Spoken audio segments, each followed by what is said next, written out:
Hello. Well, good morning. I'm Susan Meredith. I'm Brian Glassford. Yes, you are. And we have two other people with us this morning. And those of you that have been watching in the past that have seen Ron Wyatt on the show. I got one of those. Yes. But well, this is a little This comic is one book. of his other. These are not comic books. These are just done in a way that even people like you and I can understand.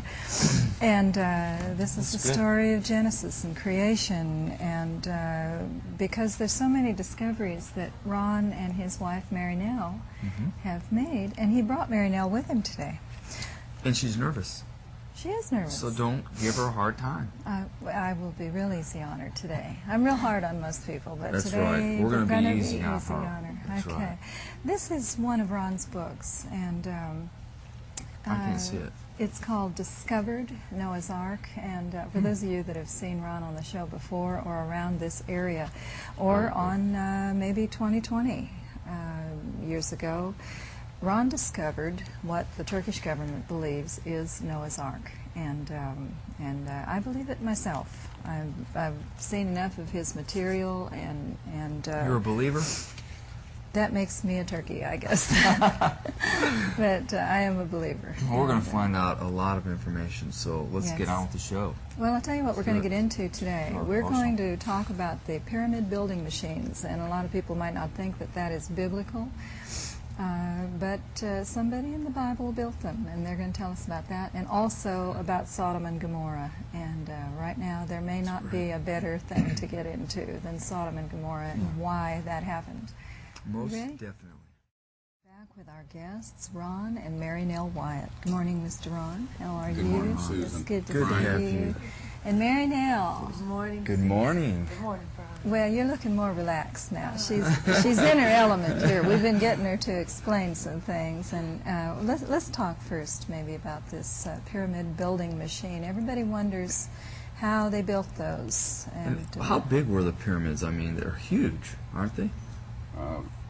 Cheops, the largest one out at Giza, is 500 feet at the base, tall from the base to the top. Yes. That's a ways, and the size of those blocks are various, Average obviously. 2 tons, and there's some in the burial chamber itself that are 110 tons. They're pretty impressive boulders there. My goodness, and we don't tend to think of those people back then. Maybe a lot of people don't tend to think of them as smart as us today because of our technology. What would you say about that? I would say that's a great misconception.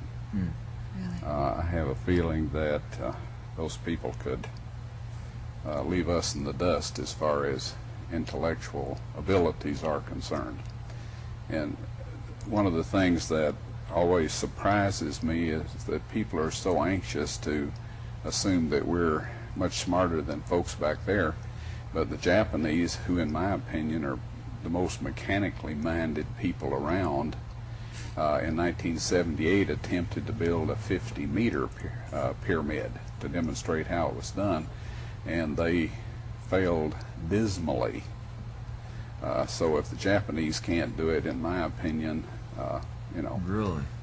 None of the rest of us could. But somebody back then did, That's right. You discovered this machine, this pyramid building apparatus, and how did you do that?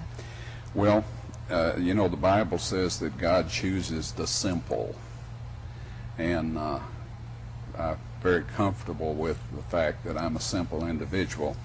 What has happened down through the years, Susan and Brian, I've simply asked God to help me notice, remember, and be able to share with others in a humble, caring manner everything that'll be useful to help them come to Him in the name and blood of His Son, that they might be saved. Over the years, I've had quite an interest in archaeology. I've read everything that's been published, and also ancient history, which of course has to do with archaeology. So I ran across this statement in the Greek historian's writing, his name's Herodotus, that described how these were built. And then I was reading an archaeological magazine that told about the sun boat that they had found by the pyramid, and that they had found a lot of wooden things in there. Some of them would not fit on the boat. After they got the boat completely finished, they had these things left over. They didn't know what they were used for, so they put them in storage. As it turns out, those were timbers from these pyramid building machines. And then in the hieroglyphics, pardon me, out at Saqqara, they had some bas relief hieroglyphics that showed the working mechanism of this machine. So that's basically how it happened. Well, Mary Nell, you were showing us something in this book that you've put together, a booklet about the machine, and Herodotus. Now, who was he? Well, he was a Greek historian. He wrote about 420. Well, he died in 425 B.C. But he went to Egypt, and he went to many different countries and collected their verbal history and wrote it down. And he wrote the only, as far as we know, the only explanation of how they built the pyramids. And it says, the method employed was to build it in steps, or as some call them, tiers or terraces. When the base was complete, the blocks for the first tier above it were lifted from ground level by contrivances made of short timbers. On this first tier there was another, which raised the blocks a stage higher, then yet another, which raised them higher still. Each tier or story had its own set of levers, or it may be that they used the same one, which, being easy to carry, they shifted up from stage to stage as soon as its load was dropped into place. So they really described it. He did that. Now, he was a contemporary of the pharaohs. Well, when the pyramids were built, it was close to a couple thousand years prior to this. But they still passed down through word of mouth, you know, how these things were done. The pyramids were built from approximately the 18th century BC until as late as the 10th century BC. They started out very sophisticated around Giza, Saqqara, Memphis, and then people migrated into Egypt. This was a very fertile, nice climate, kind of like our Hawaii and places of that nature. So people from the north were motivated to come in and take this land, conquer it. So they drove the original Egyptians southward, back into Nubia. And some of the later pyramids were just poor representations of the pyramid technology. But in the 5th century BC, when Herodotus was there, Memphis, Saqqara, Giza were centers of the worship of these god kings, or the pharaohs. And he talked to these people who were taking care and maintaining these pyramids and their accompanying temples and their methods of offering food and this to the gods. And so he went to 5 different areas and asked 5 different groups of priests, which I'm impressed with. You know, if you ask one person something and get their opinion, that's great. You've got one person's opinion. But he went to all 5 and they all agreed, and so he wrote down a very apt description of how these things work. In fact, that description was so good that we were able to duplicate They it. would take these big boulders and chisel them, or how would they carve that to make it to start? They had methods of breaking this stone. They would drill holes with hardened bronze chisels, and they would place these holes in a line along the surface of the material they wanted to break away.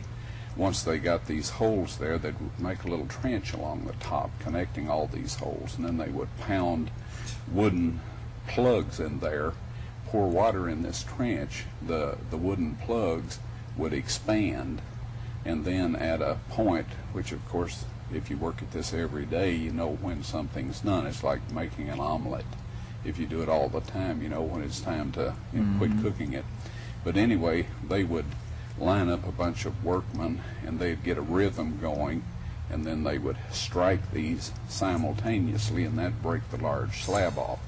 And then they had stone adzes, which is a device, I guess you could say it's similar to a mattock or something that we would use, or a hoe, but it was specialized to chip away the stone. And once they had it dressed with these, then they would rub another stone on it to smooth it perfectly. Quite impressive work. Now, what is this significance, the biblical significance of the pyramid building machine? I mean, this is not just ancient Egypt history that we need to know, but what is it? Well, why don't we let Mary Nell answer that? I think she knows this. Well, I made a few notes here so I wouldn't forget, because there's always so much discussion about who's who in ancient Egypt. And there was an inscription found down by the second cataract.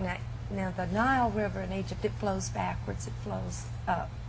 And so down at the second cataract, that's one of the places where I don't know how to say all this properly, but if it got blocked, the Nile would, there wouldn't be much water, and they could have famine and all that year. And so they found this inscription down there, which dated to about the 2nd century BC, and it claims to be a copy of a document of Pharaoh Joseph III dynasty, and it is called there's not a title to it, but it tells of 7 years of plenty and 7 years of famine.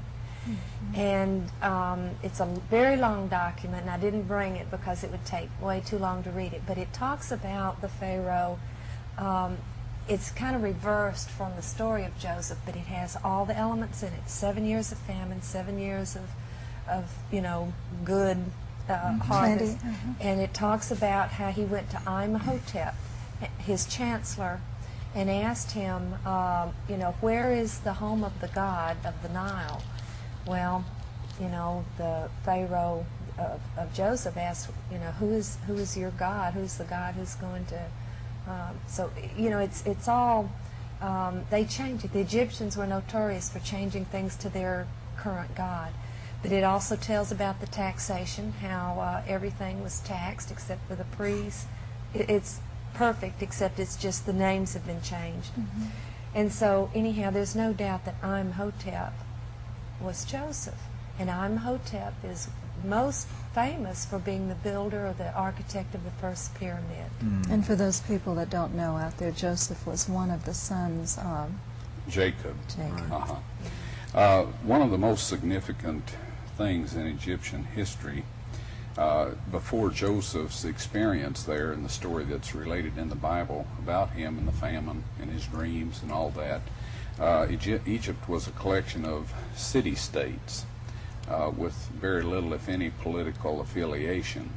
And when the famine was over and the 7 years, during that 7 years, this Pharaoh Joseph was elevated to the most wealthy individual in the world, because this famine extended up into Canaan. As you know, Jacob had to send his sons down to get food, and so anyway, suddenly this man just had beaucoup gold and everything else, and it appears that he wanted to be immortalized, in stone. A lot of people do that today. They build big buildings and that sort of thing.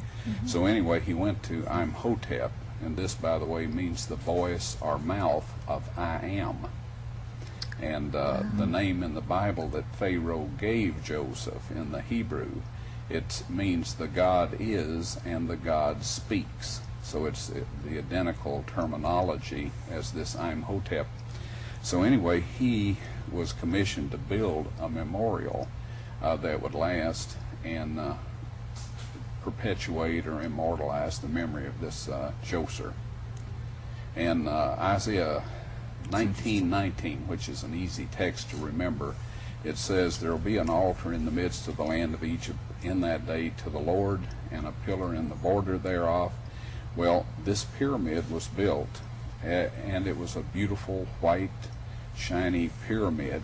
But later, people came along, took the veneer off Joseph had used for spacing in the stepped area. Instead of stone, he used mud brick.